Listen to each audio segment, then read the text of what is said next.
Dear students, now today we will start our second chapter, which is magnetic effects of electric current.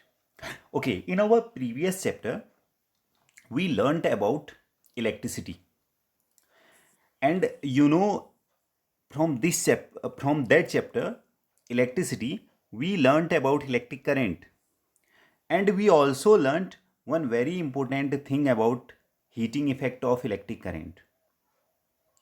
Okay, heating effect of electric current is a effect of current. Now this is our second chapter, which is also effect of electric current, which is magnetic effect of electric current. मेरी बात को आप लोग समझ लेना. हम electric current की बात करते हैं. Do you know about electric current? Electric current is a rate of flow of charge. फिर हम लोगों ने इलेक्ट्रिक करंट के एक बहुत ही शानदार इफेक्ट के बारे में पढ़ा था, which was heating effect of electric current, और जिसकी वजह से हमारे घर में बहुत सारे अपरेटस यूज होते हैं. Now third thing which is magnetic effect of electric current.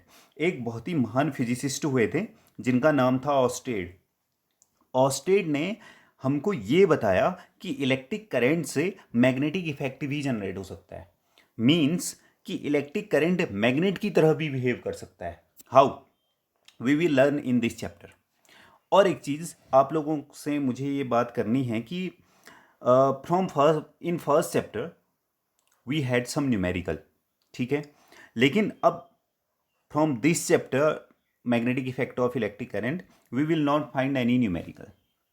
ठीक है, पूरा थ्योरेटिकल है, पूरा साइंटिफिक है, पूरा आप लोगों को साइंटिफिक ब्रेन यूज करना है. ठीक है, और अगर आप थोड़ा सा अपना साइंटिफिक दिमाग यूज करेंगे तो आप लोगों को ये बहुत अच्छी तरीके से समझ आ जाएगा इस चैप्टर में कि है क्या. ओके, अब मैं इस चैप्टर के बारे में आज आप लोगों को बता देता हूँ इसमें है क्या क्या चीज़ें. मैंने क्या बोला, चैप्टर से जैसे पता चल रहा है which is magnetic effect of electric current. It means that in this chapter we will discuss about the effect of electric current in the manner of magnetic effects, as we learnt about heating effect of electric currents. Okay, so one thing is very important for this chapter, who is Oersted.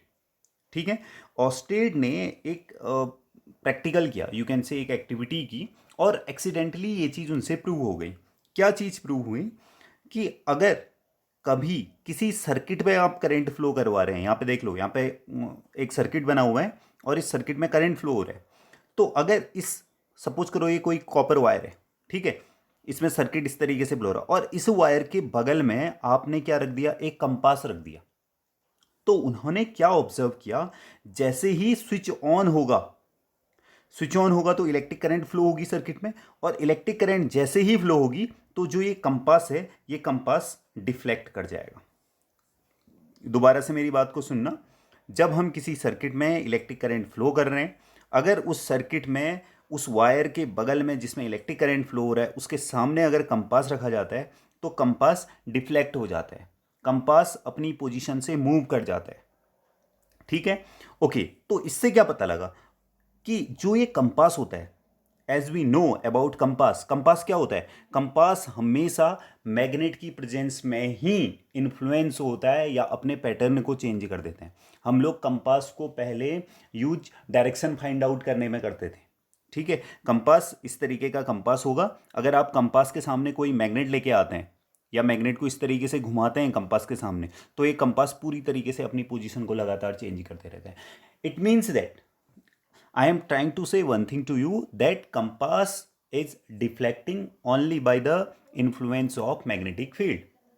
जब इसके सामने magnetic field आएगा तभी क्या होगा, compass move करेगा. लेकिन Oersted ने बिल्कुल अलग करके दिखाया. ऑस्टेड ने क्या बोला कि बिना मैग्नेट के हम कंपास को मूव करा पा रहे हैं. ठीक है, उन्होंने करंट को फ्लो किया तो क्या हो गया, कंपास मूव हो गया. तो उन्होंने एक कंक्लूजन निकाला कि कहीं ना कहीं इलेक्ट्रिक करंट में भी ये क्वालिटी होती है. कौन सी क्वालिटी? मैग्नेट वाली क्वालिटी. मैग्नेट वाली क्वालिटी होने की वजह से ही कंपास क्या कर रहा है, मूव कर रहा है. ठीक है, तब it means that without magnet compass is deflecting. It means that moving current, और I should say current have some property related to magnet. So in this chapter we will discuss about this thing. इस वजह से इस chapter का नाम क्या रखा हुआ है, magnetic effect of electric current. Okay, सबसे बड़ी बात, पहली चीज़ तो ये हो गई कि करंट के फ्लो होने से मैग्नेटिक फील्ड जनरेट होता है, तभी कंपास में मूवमेंट आया।